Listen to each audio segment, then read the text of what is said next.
이틀 전인 지난 14일 우리가 사는 이곳에서 멀리 떨어지지 않은 코네티컷주의 한 초등학교에서 기도하신 것처럼 참으로 끔찍한 일이 일어났습니다.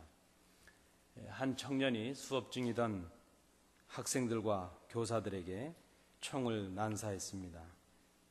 여러분 아시는 대로 어린 아이들 20명이 그리고 교사 6명이 총 28명이 사망하는 참으로 끔찍한 사건이 발생을 했습니다.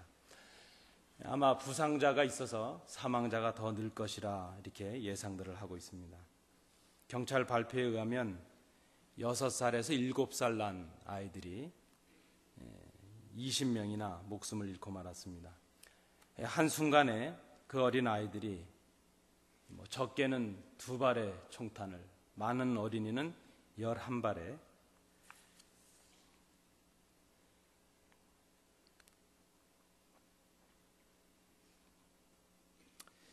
그 총탄을 맞고 한순간에 싸늘한 죽음으로 그 죽음의 몸으로 바뀌는 그런 사건이 일어나고 말았습니다.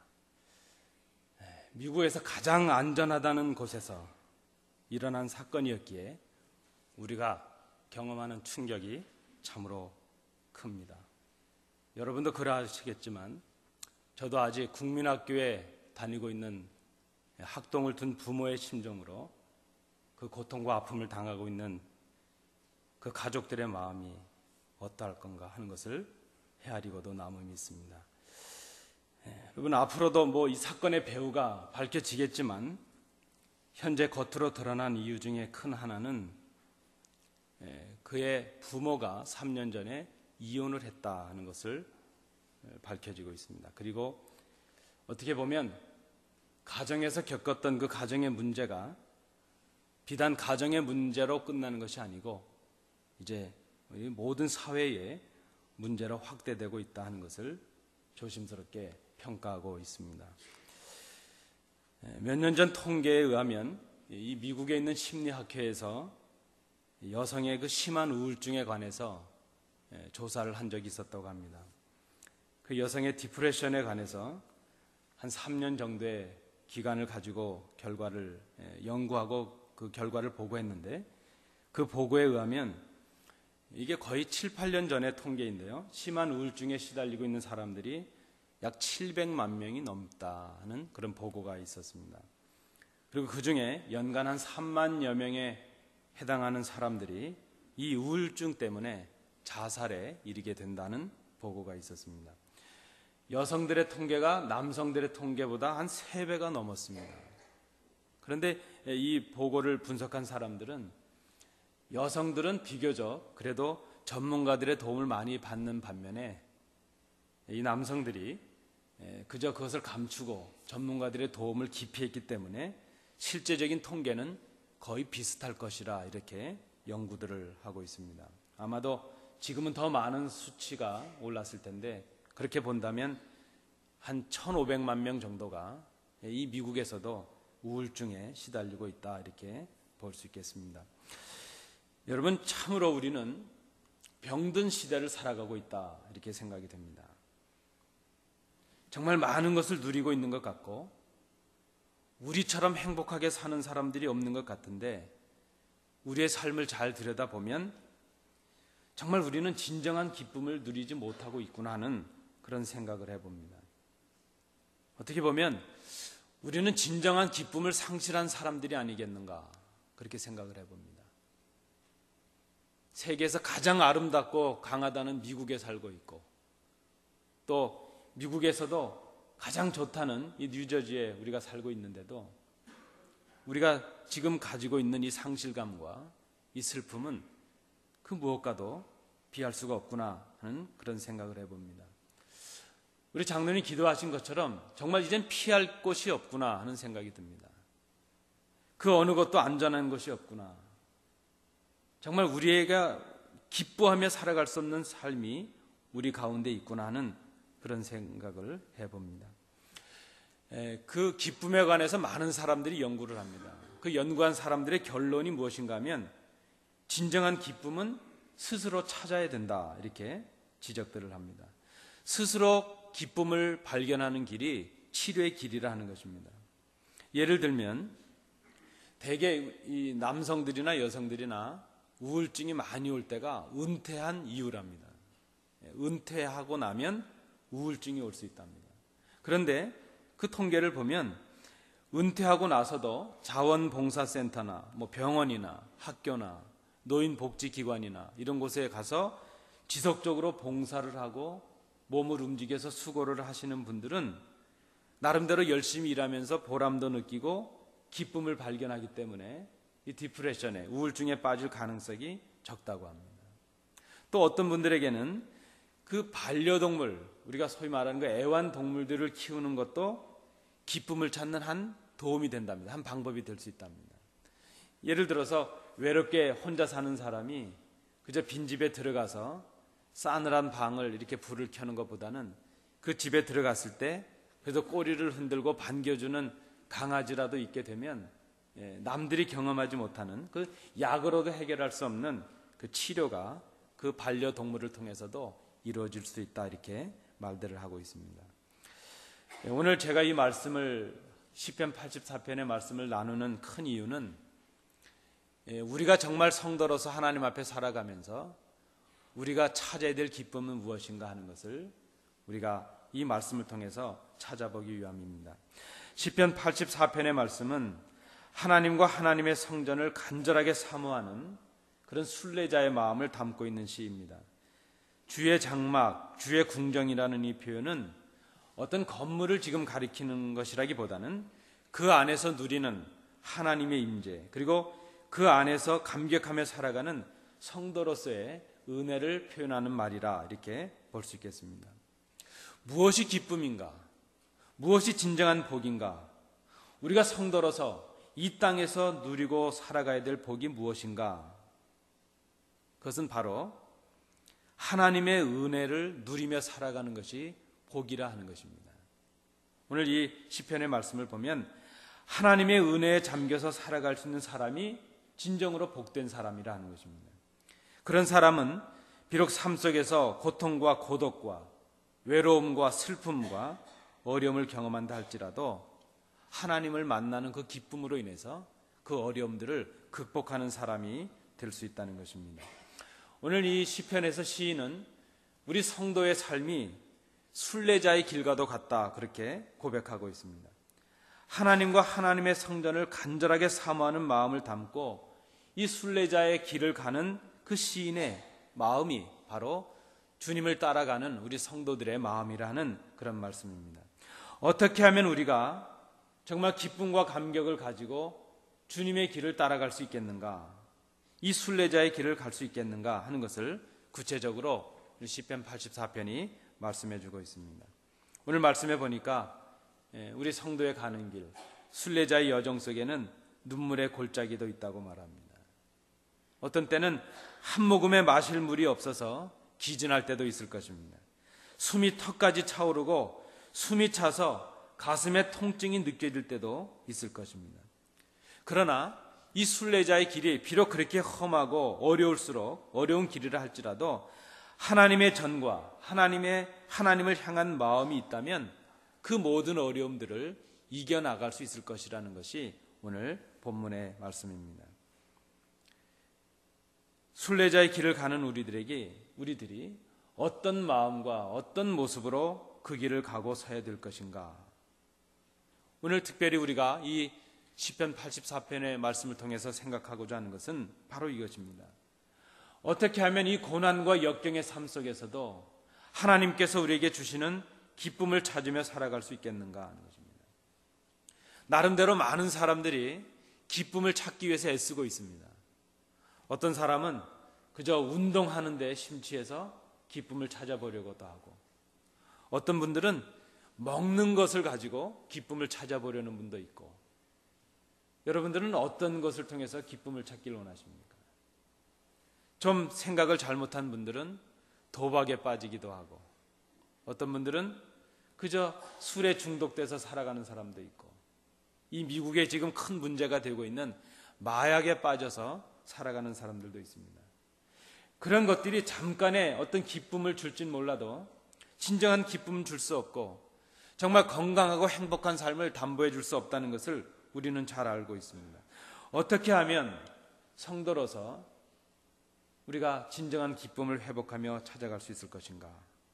오늘 성경은 우리에게 한마디로 정확하게 말씀해 주고 있습니다. 그것은 무엇인가 하면 주의 집에 거하는 자가 되라 하는 것입니다. 주의 집에 거하는 자가 되는 것이 우리가 역경과 고통이 있는 이 땅에서도 기쁨을 누리며 살아가는 비결이 될 수 있다는 것입니다. 주의 집에 거한다는 것을 우리가 쉽게 이해하면, 그저 신약의 개념으로 이해한다면 그리스도 안에 거하는 것, 이렇게 말할 수 있을 것입니다. 그리스도 안에 거한다는 것이 무엇일까? 아니, 우리가 어떻게 하면 그리스도 안에 거할 수 있을까?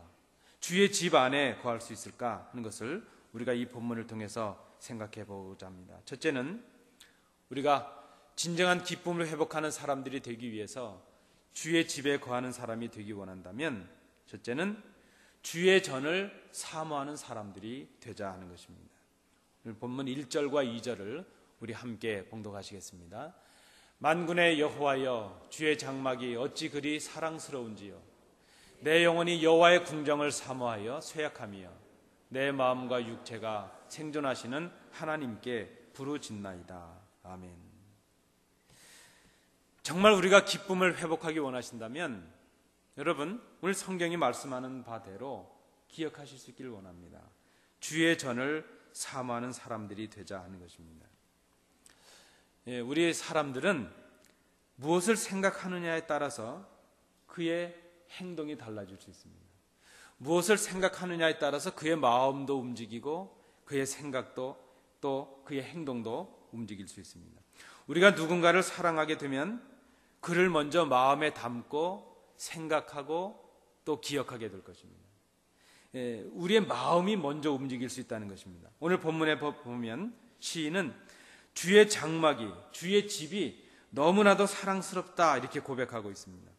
그러나 이 표현을 우리가 잘 생각해 보면 사실 이 표현은 단순히 어떤 건물을, 어떤 집을 사랑한다는 그 말은 지금 아닌 것입니다. 주의 장막을 사모한다는 이 말은 사실은 너무나 너무나 하나님을 사모하고 사랑하기에 주님께서 거하시는 그 장막마저도 그립습니다 하는 그런 표현입니다. 여러분 고향이 그리우시지 않습니까? 한국에 두고 온 고향. 우리가 가끔 보면 참 고향이 그립구나 그럴 때가 있습니다. 물론 우리가 고향을 그리워한다는 것은 고향의 어떤 집, 고향의 산천을 그립다 하는 그런 의미도 있지만은, 그러나 정말 우리가 고향이 그립다는 그 의미는 그 고향에서 함께 삶을 나누고 또 함께 추억을 만들었던 친구들, 우리의 가족들, 그럴 때 우리가 고향이 그립다, 사람이 그립다는 표현이 아니겠습니까? 고향을 떠올리면 여러분 무엇이 생각나십니까? 집 뒤에 있던 감나무가 기억이 나시나요? 대개 고향 그러면 어머님이 그리워지지 않습니까? 어머님이 생각나지 않습니까? 그래서 고향이 그립다는 것은 어떻게 보면 어머님의 품이 그리운 것이고 아버지의 인자했던 미소가 그리운 것, 그것이 바로 고향이 그립다 하는 그런 표현일 것입니다. 함께 뛰어놀던 그 길이 생각이 나고 친구들이 생각이 나고 함께 나누었던 추억이 묻어나기 때문에 우리가 고향을 그리워한다 그렇게 말합니다. 오늘 본문에 주의 장막이 사랑스럽다 하는 이 말은 그 주의 장막을 통해서 하나님의 임재와 하나님의 사랑을 경험했던 그 경험이 있기 때문에 그것이 지금 그립다 하는 그런 말입니다. 순례자가 그토록 간절히 사모하는 것은 건물이 아니고 그 장막이 아니고 그 장막에 계시는 하나님 때문에 지금 하나님이 그립다 그렇게 말하고 있는 것입니다. 여러분, 순례길을 가는 우리 성도들에게 무엇이 가장 큰 복이겠습니까? 정말 우리가 이 땅에서 누려야 될 복이 있다면 가장 큰 복, 가장 귀한 복이 무엇이겠습니까? 그 장막에 계시는 하나님의 임재를 경험하는 복이 우리가 누려야 될 큰 복이 아니겠는가 생각합니다. 하나님과 함께 거하는 자의 복이 가장 큰 복이라는 것입니다. 임마누엘의 복, 영원하신 하나님, 전능하신 하나님이 우리와 함께 계신다는 것을 경험하고 그 임재를 느끼며 살아가고 하나님과 동행하며 살아가는 것이 우리에게 큰 복이 될 수 있다는 그런 말씀입니다. 비록 우리가 이 역경의 시절을 살아가고 끔찍한 이 시절을 살아가고 고난과 역경이 아픔이 있는 이곳을 살아가지만 그럼에도 불구하고 우리가 누려야 될 가장 큰 복이 있다면 그것은 바로 하나님이 나와 함께하고 계신다는 것을 누리며 살아가는 복이라 생각을 합니다. 그래서 오늘 본문은 주의 집에 거하는 자가 복이 있다 이렇게 말씀하고 있습니다. 아니, 내가 그 주의 집을 너무나 사모하고 사랑하기에 마치 병이 들 정도가 되었다는 것입니다. 내가 하나님을 너무나 그리워하고 하나님의 임재를 너무나 사모하기에 내가 이제 마치 병이 드는 것 같은 그런 심정이다 이렇게 고백하고 있습니다. 여러분, 이 시간 한번 스스로 질문을 받아보시기 바랍니다. 성도들이 그리워서 병이 나보신 그런 적이 있으셨나요? 주의 전이 그리워서 그 일주일이 너무나도 길게 느껴졌던 그런 경험이 혹시 여러분들 있으셨나요? 아니면 오늘 이 아침에 올라오시면서 아휴, 도대체 일주일은 이렇게 빨리 가는 거야? 혹시 이러고 오신 분 계셨나요? 너무나 주의 전이 그립고 주의 사랑하는 자녀들을 만나서 교제한다는 것이 너무나도 기쁘고 찬양대로서 이 찬양의 사명을 맡은 것이 너무나 기뻐서 이 사명을 어떻게 하면 감당할까? 그런 그 안타까운 그리움이 우리 성도님들께 좀 있었는가? 그런 생각을 해봅니다. 여러분, 간절히 원하기는 우리 주중에 우리 삶 속에 성전을 그리워하고 성도들을 그리워하고 주의 전에 임재해 계시는 하나님을 그리워하시는 우리 성도님들 되시기 바랍니다. 이 어려운 땅에 살아가지만 하나님의 임재를 고백하고 하나님을 그리워하며 살아갈 수 있는 사람들이 진정으로 복된 사람이라 생각을 합니다. 성도는 누구인가? 그리스도인은 누구인가? 많은 정의가 있을 수 있겠지만 그리스도인은 오늘 본문을 의지해서 볼 때에 하나님 없이는 살아갈 수 없다 이렇게 고백하는 사람이 그리스도인이라 생각합니다. 여러분, 사랑의 고백 중에 가장 큰 고백이 무엇이겠습니까? 여러분, 오늘 집에 가시면 꼭 해보십시오. 우리 부군이나 자녀들에게 당신 없이는 못 살 것 같아요. 이만한 고백이 더 있겠습니까? 우리가 주의 전을 사모하면서 하나님 없이는 잠시도 살 수 없습니다. 하나님의 도움 없이는, 하나님의 동행 없이는 한 걸음도 걸을 수 없습니다. 그 고백이 우리 성도님들 가운데 충만하신 고백이 될 수 있기를 간절히 원합니다. 하나님 없이 얻는 그 부귀와 명예, 그것은 복이 아닌 것을 고백하는 신앙이 진정한 신앙입니다. 오히려 고난이 있고 아픔이 있는 삶이라 할지라도 그 속에서 우리와 함께 계시고 우리의 고난 속에 함께 계시고 역사하시는 그 하나님을 그리워하고 사모하는 사람이 진정으로 복된 사람이요 복 있는 사람이라 말할 수 있습니다. 여러분, 누가 뭐라 그래도 진정으로 복된 사람은 하나님을 사모하는 사람입니다. 하나님의 사랑을 경험한 사람이 바로 기쁨의 사람이 될 수 있다는 것을 기억하실 수 있길 바랍니다. 어떤 집에, 어느 집에 강도가 들었답니다. 강도가 들어서 집주인에게 흉기를 겨누고 고함을 지릅니다. 손들어! 주인이 얼마나 놀랐겠습니까? 강도가, 여러분 도둑 맞은 경험 있으신가요? 얼마나 놀랐겠습니까? 손을 들으라 그러니까 주인이 손을 들었는데 오른손 한쪽만 딱 들었습니다. 근데 강도가 이제 화가 났습니다. 두 손을 다 들어야지 왜 한 손만 드냐고 소리를 지릅니다. 그때 주인이 벌벌 떨면서 하는 말이 나는 신경통이 있어서 왼손을 못 듭니다. 이렇게 얘기를 했답니다. 아마 50견이 왔는지. 그래서 신경통 때문에 왼손을 들 수 없다. 그래서 한 손만 들고 있는 겁니다. 그랬더니 이 강도가 갑자기 뭐라고? 신경통이 있다고? 그때 흉기를 내려놓으면서 하는 말이 사실 나도 지금 신경통 때문에 고생을 하고 있는데 신경통에는 내가 해보니까 이런 방법이 좋더라고. 저런 방법이 좋더라고. 그 얘기를 하니까 또 이 집주인도 귀가 솔깃해서 신경통을 고칠 수 있을지 모르니까 그래서 서로 치료의 방법을 얘기하고 그렇게 얘기했답니다. 밤새도록 그런 얘기를 했답니다. 강도도 자기가 들어왔던 목적을 상실하고 자기의 본분을 잊어버리고 그 사람과 신경통에 대해서 아마 이렇게 해보면 좋을 거다 뭐 얘기를 했답니다. 또 집주인도 상대가 강도라는 그 두려움을 다 잊어버리고 둘이 그 공통의 관심을 가지고 이제 밤새도록 얘기를 했다는 것입니다. 여러분, 그 오헬리라는 분의 단편 소설에 나오는 이야기입니다. 저는 이 본문을 우리가 묵상하다가 제가 이런 생각이 들었습니다. 사랑이 무엇일까? 사랑은 관심이구나 하는 생각해 봅니다. 사랑은 누군가의 같은 그 공동의 관심사를 발견하는 것이 사랑이구나 생각해 봅니다. 우리가 누군가 그 공동되는 관심을 갖게 될 때 서로 친근감을 느낄 수가 있을 것입니다. 그런 의미에서 보면 사람과 나누는 친근감, 관계 속에서 나누는 공통의 관심을 가질 때 우리가 기쁨을 나눌 수 있다는 것입니다. 여러분, 사랑이 관심이라고 말씀을 드렸습니다. 사랑이 무엇입니까? 우리가 하나님을 사랑한다는 것은 하나님이 관심하는 것을 우리가 관심하는 것입니다. 우리가 누군가를 사랑한다는 것은 그들의 관심에 우리도 관심을 기울이는 것입니다. 오늘 우리가 정말 하나님의 사랑받는 사람이 되기를 원하신다면, 아니 하나님을 사랑하는 성도들이 되기 원하신다면 하나님께서 원하시는 것이 무엇일까 하는 것을 관심하시는 성도님들 되시기 바랍니다.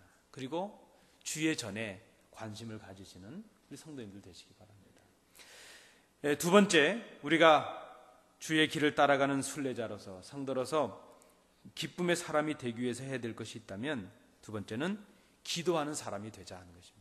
여러분, 저를 한번 따라해 주시겠습니까? 기도하는 사람이 되자.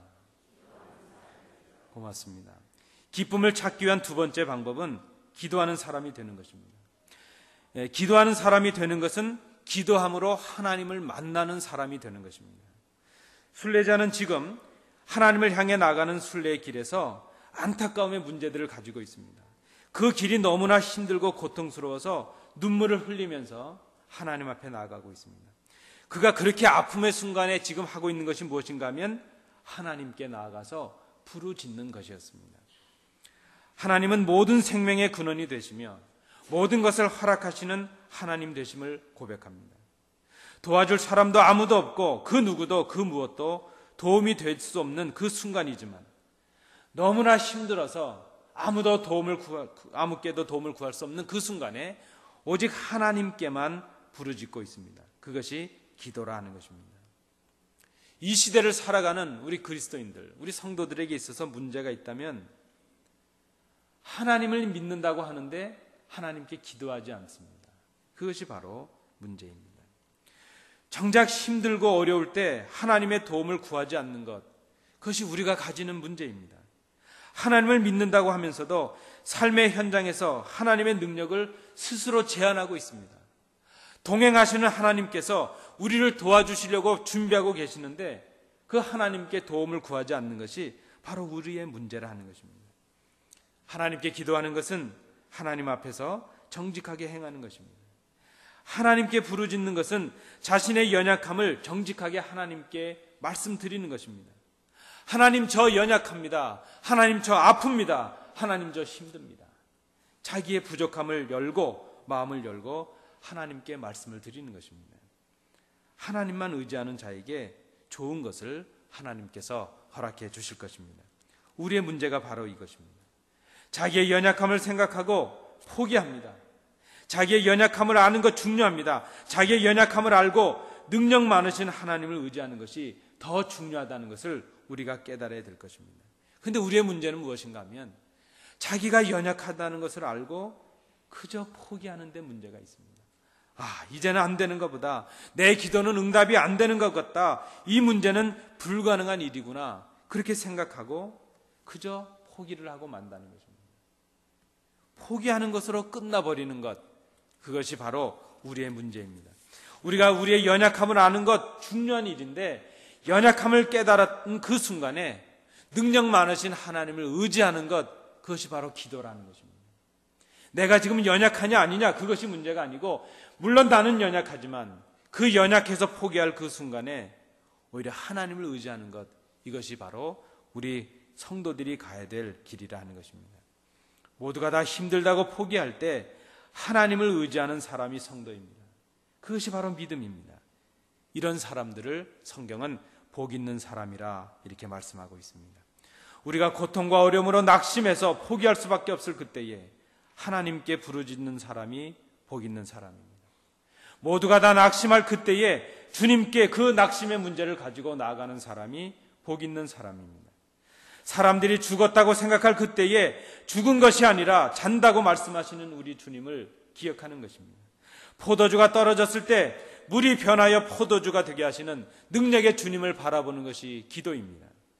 오병이어밖에 없어서 절망할 그 순간에 그 연약한 것을 가지고 5,000명이 먹고도 남게 하신 분이 능력의 주님이십니다. 그 능력의 주님을 바라보는 것이 믿음이요 기도입니다. 우리의 고난과 고통이, 우리의 문제가 주님께 맡겨지면 물이 변하여 포도주가 되고 산이 들려서 바다에 빠지기도 하고 오병이어의 연약한 것을 가지고도 5,000명이 먹고도 남는 역사를 경험하게 하십니다. 그 능력을 힘입는 것이 바로 기도요 믿음입니다. 그런데 우리는 그 능력의 주님을 앞에 놓고도 포기하고 맙니다. 주님께 기도하지 않기 때문입니다. 진정으로 복 있는 사람은 고통이 없는 사람이 아닙니다. 문제가 없는 사람이 아닙니다. 어려움이 없는 사람이 아닙니다. 진정 복된 사람은 기도할 수 있는 사람입니다. 내가 비록 처절한 문제와 아픔 속에 고통하는 사람이라 할지라도, 문제투성의 삶을 살아간다 할지라도 그 문제의 삶의 투성의 삶 속에서 포기하지 아니하고 절망하지 아니하고 주님께 나가 부르짖는 사람, 그 사람이 바로 복 있는 사람입니다. 사랑하는 성도 여러분, 기도하는 사람이 되기를 원합니다. 기도하심으로 기쁨을 회복하시는 성도님들이 되시기 바랍니다. 마지막으로 기쁨을 찾기 위한 세 번째 방법은 주를 찬송하는 사람이 되는 것입니다. 주님을 찬송하는 사람이 되자 하는 것입니다. 주님을 찬송하는 사람이 된다는 것은 베푸신 은혜에 감사하는 사람이 되는 것입니다. 오늘 본문에 보면 순례자가 하나님의 집에 거하기를 원하는 이유가 있는데 그것이 무엇인가 하면 하나님의 은혜를 누리며 찬양할 수 있기 때문이라 하는 것입니다. 4절과 7절의 말씀을 통해서 우리가 볼 수 있습니다. 주의 궁정에서의 한 날이 다른 곳에서 첫날보다 낫다는 것을 그가 깨닫게 되었습니다. 악인의 장막에 거하는 것보다 차라리 하나님의 문지기로 있는 것이 더 낫구나 하는 것을 그가 깨닫게 되었습니다. 보금자리를 틀고 새끼를 먹이고 있는 참새와 제비처럼 하나님의 은혜에 잠겨서 살기를 그가 고백하고 있습니다. 무엇보다도 지금 순례자가 원하는 것은 항상 주를 찬송하는 자가 되는 것, 그것이 진정한 기쁨이라 하는 것을 그가 깨닫게 되었다는 것입니다. 비록 오늘 고통과 아픔의 삶을 살아간다 할지라도, 비록 내가 지금 눈물의 골짜기를 지난다 할지라도 하나님은 그곳에서 은혜의 샘물을 우리로 하여금 경험하게 하실 것입니다. 그 감격 때문에 우리는 고통 속에서도 찬양할 수 있습니다. 시편 23편의 말씀처럼 원수의 목전에서도 상을 베푸시는 그 하나님 때문에 우리는 고난과 역경의 삶 속에서도 감격할 수 있고 감사할 수 있습니다. 그 하나님을 찬양하라 하는 것입니다. 여러분, 찬양하는 사람이 성숙한 성도입니다. 찬양하는 사람이 가장 아름다운 감사를 하나님께 드리는 사람입니다. 가장 어리석은 사람은 그래서 찬양하면서 불평하는 사람입니다. 특별히 우리 찬양대는 감사함으로 찬양하실 수 있기를 원합니다. 감사하는 것이, 찬양하는 것이 기쁨을 회복하는 길이 되기 때문입니다. 노르웨이라는 나라가 있습니다. 그 노르웨이에 전해오는 한 전설이 있다고 합니다. 옛날에 사탄이 지구에 내려와서 하필 그 노르웨이 땅에다가 창고를 지었다고 합니다. 근데 그 창고에 사탄이 각종 자기의 무기들을 담아놨는데 그것이 무엇인가 하면 미움, 슬픔, 눈물, 저주, 악함, 분노, 이런 그 씨앗들을 그 창고에 가득 담아놨다고 합니다. 근데 이 씨앗들이 너무나 강력한 씨앗이어서 누구의 마음속에 들어가든지 그저 싹이 나고 열매를 맺게 해서 그 사람들로 하여금 아주 그런 사탄이 원하는 삶을 살아갈 수밖에 없도록 그렇게 만들었다는 것입니다. 근데 그 노르웨이에 있는 한 동네만은 그 씨앗들이 발을 붙이지 못했답니다. 그 씨앗들이 효력을 발휘하지 못하고 그저 그 한 동네만 그저 그 사탄의 영향권 안에 빠지지 않았는데 그 동네의 이름이 기쁨이라는 동네였답니다. 기쁨. 그래서 어떤 그 슬픔과 절망적인 처지에서도 그들은 늘 기뻐하고 감사하는 사람들이 되었기 때문에 사탄의 씨앗들이 발을 붙이지 못했다는 것입니다. 여러분, 사탄의 역사를 물리치는 가장 좋은 방법은 감사하는 사람이 되는 것입니다. 우리가 만나는 사람들마다 감사하는 것입니다. 아무 이유 없이 옆으로 지나가주는 차에게 감사해야 됩니다. 왜 그렇습니까? 그 차가 와서 받지 않고 갔으니까 감사할 일 아니겠습니까? 우리가 살다 보면 너무나도 황당한 일들을 겪을 때가 얼마나 많습니까? 여상하게 지날 수 있다는 것이 감사한 일입니다. 우리가 지난주처럼 오늘 이 아침에 주예전에 올라서 예배할 수 있다는 것 감사할 일입니다. 늘 만나는 성도님들 계속해서 만날 수 있다는 것 감사할 일입니다. 작은 것부터 감사할 수 있는 우리 성도님들 되시기 바랍니다. 이 이야기에서 노르웨이에 한 속담이 생겼다고 합니다. 그 속담이 무엇인가 하면 감사하는 마음에는 사탄이 씨앗을 뿌릴 수 없다 하는 그런 속담이 생겼다고 합니다. 여러분, 무엇이 복입니까? 무엇이 기쁨을 회복하는 길입니까? 우리의 생에 어려움이 없다는 것, 그것이 뭐 있느냐 없느냐 그것이 문제가 아닙니다. 어려움 속에서도 찬양할 수 있느냐, 그것이 우리에게 복이 될 수 있습니다. 어려움 속에서도 감사하는 사람이 될 수 있느냐, 그것이 바로 복된 길이라는 것입니다. 감사하며 사는 것, 이것이 복입니다. 여러분, 무엇을 원하십니까? 감사하며 기쁘게 살길 원하십니까? 원망하며 불평하며 기쁨을 빼앗기고 살길 원하십니까? 우리 입술에서부터, 우리의 마음에서부터 감사하는 말, 찬양하는 노래가 울려 퍼져야 될 것입니다. 그런 사람이 복된 사람으로 기쁨을 회복하는 사람이 될 수 있다는 것입니다. 말씀을 맺고자 합니다. 우리가 살아가는 우리의 삶은 눈물의 골짜기도 있고 아픔도 있고 고통도 있습니다. 기쁨을 누리며 살아가기가 참으로 쉽지 않습니다. 그럴 때마다 어떤 사람들은 실망하고 생을 포기하는 사람들도 있습니다. 누구나 다 고통 없는 평안한 삶을 살아가기 원합니다. 사랑할 만하면 사랑하고 감사할 만한 일이 있으면 감사합니다. 이것은 세상의 사람들도 하는 일입니다. 그럼 우리 성도들은 좀 달라야 되겠습니다. 고통도 있고 눈물도 있고 아픔도 있습니다. 그러나 그 가운데서도 정말 진정 복을 누리는, 진정 주님께서 주시는 기쁨을 누리며 살아가는 성도의 삶이 어때야 될 것인가? 하나님을 사모하는 사람이 되는 것입니다. 주의 전을 그리워하는 사람이 되는 것입니다. 주님을 그리워하는 사람이 되는 것입니다. 주님을 너무나도 사모하기에 주님께서 원하시는 소원이 무엇인가를 그리워하는 사람이 되는 것입니다. 주님의 뜻을 알기 위해서 하나님의 말씀을 사모하는 사람이 되는 것입니다. 그리고 내 고통과 내 절망의 처지를 가지고 하나님께 나아가 기도하는 사람이 되는 것입니다. 그리고 하나님께서 우리에게 주신 은혜를 누리며 감사함으로 입술을 열어 하나님을 찬양하는 사람이 되는 것입니다. 그때 우리가 하나님께서 주시는 기쁨을 회복하게 될 것입니다. 절망의 자리에 우리가 서 있습니다. 슬픔의 자리에 우리가 서 있습니다. 그러나 그 슬픔과 절망을 이기게 하시는 주님의 능력이 우리 앞에 있습니다. 주님의 능력을 힘입으시는 성도님들 되시기 바랍니다. 이 기쁨을 주시기 위해서 주님이 오셨습니다. 우리의 형편이 우울하고 우리의 형편이 열악해서 기쁘지 않은 성탄절 이렇게 말할 것이 아니라 우리의 형편과 우리의 삶에 고통이 있고 아픔이 있을지라도 오히려 그렇기에 이 어둠을 밝히는 주님의 빛이 더욱 환할 수 있다는 소망이 이번 성탄절에 우리 성도님들 가운데 가득하고 충만하기를 간절히 기원합니다. 기도하시겠습니다.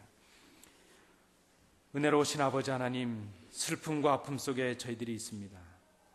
그러나 이 슬픔과 아픔을 극복하는 믿음을 저희들에게 허락하여 주옵소서.